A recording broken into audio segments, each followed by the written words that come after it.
मैं हूँ स्नेहा और आप आए हैं स्नेहा टॉक्स पर।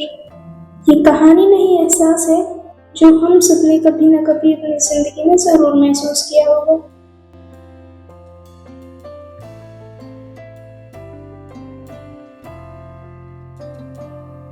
क्या आपने 7 ईयर फ्रेंडशिप थ्योरी के बारे में सुना है? कहते हैं कि अगर दो लोगों की दोस्ती 7 साल तक टिक जाए तो उनकी दोस्ती टूटने की संभावना बहुत कम हो जाती है। तो आइए जानते हैं ऐसा क्या होता है 7 सालों में। 7 साल कोई छोटा समय नहीं होता। 7 साल मतलब 2556 दिन।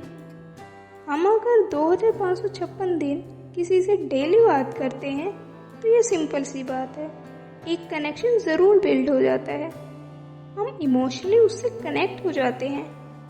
इतने समय में हम उसकी लाइफ में बहुत से उतार चढ़ाव देखते हैं। वो भी हमारी तकलीफ में साथ खड़ा रहता है और धीरे धीरे वो सिर्फ दोस्त नहीं बल्कि हमारी ज़िंदगी का हिस्सा बन जाता है। किसी भी दोस्ती की शुरुआत बहुत आसान होती है, मगर उस दोस्ती को निभाना हर किसी के बस की बात नहीं। आपको क्या लगता है, इन 7 सालों में दो दोस्तों की लड़ाई नहीं होती? बिल्कुल होती है यार।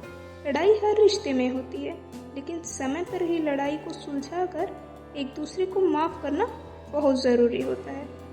तकलीफ में एक दूसरे का सहारा बनकर एक दूसरे को संभालना ही दोस्ती है। 7 सालों में डेली एक दूसरे से बातें करना, एक दूसरे की प्रॉब्लम को सोल्व करना रिश्ते को और मजबूत बना देता है।